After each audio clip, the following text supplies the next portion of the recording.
In the name of God, the Merciful, good afternoon. My dear friend, the secretary here in Jordan, if I may, I'll speak in Arabic and there is going to be translation.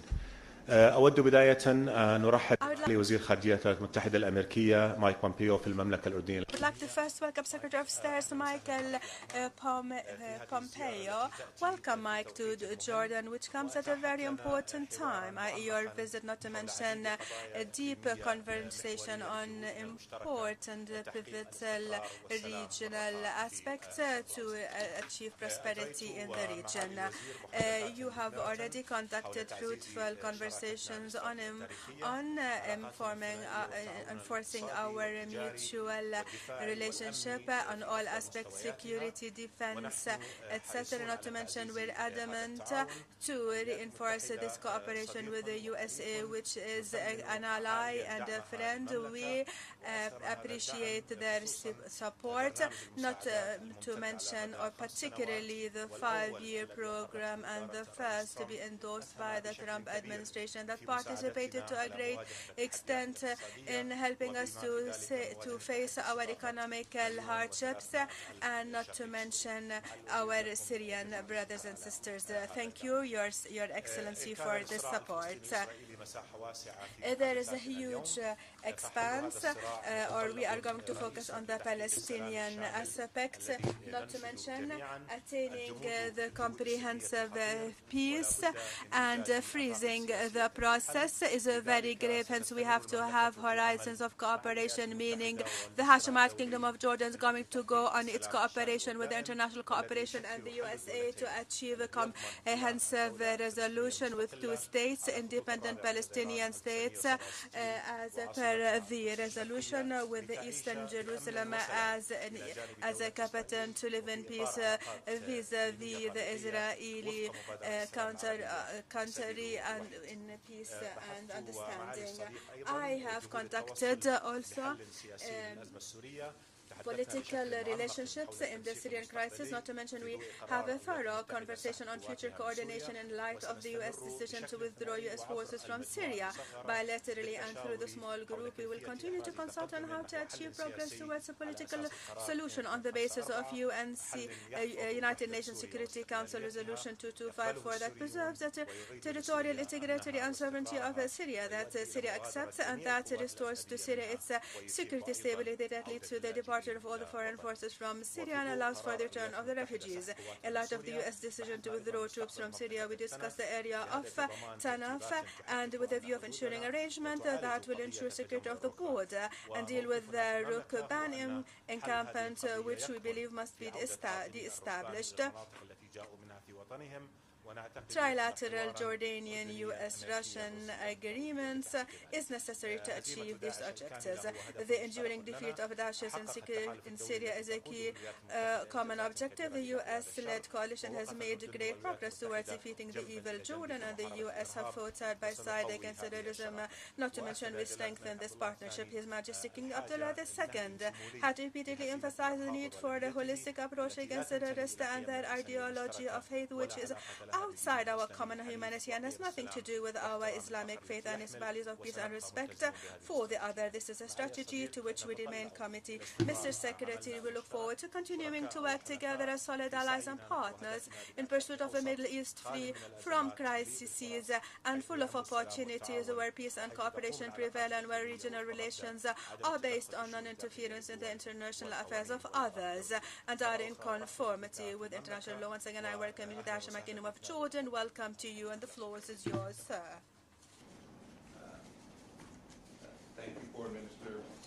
Thank you, Foreign Minister Safadi. It's an honor to meet with you today. I'm looking forward to meeting with His Majesty King Abdullah in just a little bit. I'm very pleased to be back here in Jordan, especially as our country celebrates our 70th anniversary this year of diplomatic relations. I was here in this room on my very first trip as Secretary of State. I came here before I went to my office in Washington. Indeed. It's an indication, too. It's my first stop on a multi-country trip of the importance of the relationship between our 2 countries. Jordan is one of the United States' enduring strategic partners in the region. It's one of the many reasons we're proud to help support you through the 5-year foreign assistance MOU, of which you spoke. It's worth over $6 billion, and it will be an important part of strengthening our relationship for the years ahead. Your nation plays a critical role in regional security and stability, including through its efforts to peacefully resolve the Syrian conflict, fight the spread of radical Islamic terrorism, and counter the Iranian regime's malign activities in the region and the world. We had a good conversation today. I reaffirmed our commitment under President Trump to working with King Abdullah's government on many of our shared priorities.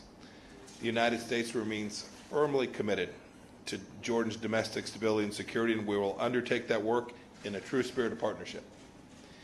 Just last year, our nations unveiled a new counterterrorism training center less than 50 miles south of where we stand even as I speak. State Department, too, was proud to fund and construct that facility through our anti-terrorism assistance program. It is sharpening our terror fighting tools and helping Jordan build its already strong capacity to fight terrorism. We also look forward to working continually to counter Tehran's malign influence in the region. Jordan made a powerful statement by recalling its ambassador to Tehran last year in protest of the Iranian regime's flagrant transgressions of security and sovereignty. I also want to thank the government of Jordan for its help to combat Iran's attempts to evade sanctions. And finally, I also express today my deep gratitude for King Abdullah's leadership. He has continued to establish Jordan as a durable partner and leader in the region. We're pleased to see your Prime Minister recently visit Iraq, as well as Iraqi President Saleh's visit to Jordan in November. We welcome this kind of engagement between nations of the region, and we hope to see it replicated elsewhere. His Majesty the King is also undertaking important domestic initiatives, including economic reforms and protection of religious rights.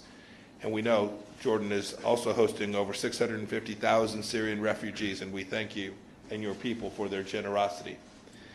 On behalf of President Trump, we look forward to maintaining our joint efforts here in the Middle East, and I want to thank you again for hosting me here today. It's great to be back. Thank you, Mike. It's a pleasure to have you. We have a very short time as the Secretary and I are heading for... the first question is to Ammar Ghanem from Jordan TV. Ammar.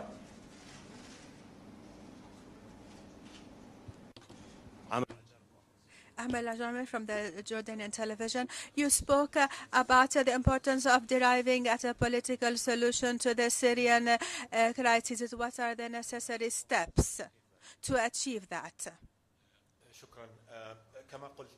As I said, to resolve the Syrian crisis is a strategic goal on which we both agree. Undoubtedly, we need a political resolution which calls for working jointly. I spoke about an international role, not to mention coordination. We are also coordinating with Russia and the international community. Undoubtedly, there has to be an Arab role to participate in the solution, deriving at retrieving Syrians its role in the stabilization of the area within an Arab matrix. As for Rukban, we discussed it at length with His Excellency the Secretary, not to mention the importance of ensuring the security of those areas, Taraf and Rukban, not to mention the return of their citizens in order to ensure appropriate administration at the border. We are ongoing with our allies, the U.S., not to mention coordinating with Russia, deriving at tripartite discussions. Yes, hi, thank you. You both have spoken here about Syria, and so I'd like to ask a little bit about how we see that crisis, that situation continuing in the weeks and months to come. Secretary Pompeo, how do you intend to maintain the anti-Iran coalition with your allies here in the region, even as these same allies are welcoming Syria back into the fold, back into the Arab League and such? And at the same time, you are receiving pretty significant pushback from Turkey, which is another key player in this. And Minister Safadi, you spoke a little bit about the role of Jordan that you see in here as the Americans leave. How do you see that? Are you worried about their departure? Is it premature? Do you see Jordanian troops having a role in this? And then separately, you spoke about the Palestinian peace process. You mentioned the East Jerusalem as a capital and a two-state solution, neither of which this administration has very wholeheartedly embraced. So now the allies turn to the Golan Heights, where Bibi Netanyahu is asking for U.S. recognition of their sovereignty over that. What do you think should happen with the Golan Heights? Thanks. So let me try and take your first question first, if that's okay. The counter-Iran revolution is our coalition is as effective today as it was yesterday, and I'm very hopeful it will continue to be effective and even more effective tomorrow. This is not just about a particular tactic that we take amongst the coalition. This is about a combined understanding that the most significant threat to the region is Daesh and the Islamist revolution and their revolutionary efforts in the region. There is, I won't speak for Foreign Minister Safadi, but there is enormous agreement on the risk that poses to Jordan and to other countries in the neighborhood, and that battle continues. The President's decision to withdraw our folks from Syria in no way impacts our capacity to deliver on that. And you'll see in the coming days and weeks, we are redoubling not only our diplomatic but our commercial efforts to put real pressure on Iran to achieve what it is we set out for them back in May. These are simple asks. We ask of the Islamic Republic of Iran to behave like a normal nation, and the coalition is just as committed to it today as it was yesterday.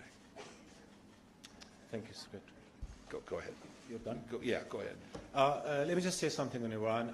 We all have problems with Iran's expansionist policies in the region. We all want to make sure that whatever threat there is mitigated.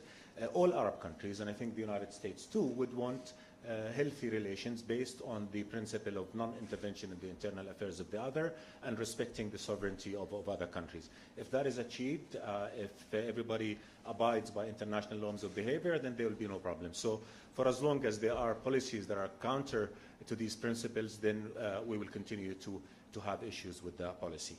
On the withdrawal, I just have to say that the United States and Jordan have always been strong allies. We've always coordinated, and we trust that we'll continue to coordinate, and our security is something that has always been taken into account by our allies in Washington, and we trust that we'll continue to have this kind of relationship. This is a solid partnership, particularly when it comes to defense and security against Daesh, against ISIS. We've fought side by side. We'll continue to do that, and we're fully confident that our allies and us will be able to address whatever new developments in a way that is mutually beneficial for both of us. On the peace process, look, I mean, Jordan has been consistent all through. His Majesty has been more than clear that the Palestinian-Israeli conflict is the key conflict in the region, and its resolution is the only path to comprehensive peace, which we all want. All Arab states, Jordan included, have said we wanted comprehensive and lasting peace with Israel, but we also said in order for that to happen, the legitimate rights of the Palestinians, but particularly their right to statehood and freedom on June 4, 1967, with East Jerusalem as capital, is a must. So we're going to continue to do that. And again, as friends, as allies, we might have agreements and disagreements, but you can count on us always having a frank and open and thorough discussion towards to see how we can overcome differences and move collectively in an effective manner towards our common goal of peace and stability. The Golan Heights is an occupied Syrian territory. International law is clear on that. It has to be treated as such, and therefore our position is that Israel needs to withdraw from that territory, again within the framework of a peace agreement that will deliver the comprehensive peace that we want. The Arab Peace Initiative has been on the table since 2002 as an offer, as an invitation for Israel to come and sit on the table with a view to reaching a comprehensive peace that will also address Israel's rights to security and acceptance and normal ties with the Arab world. This is our position, and we'll continue to stand by it because we believe it's the only way to achieve the comprehensive peace that we all want. I want to thank you so much. We've got to run. We have a meeting with His Majesty now, so thank you all. And Secretary, again, it's always a pleasure to have you, George.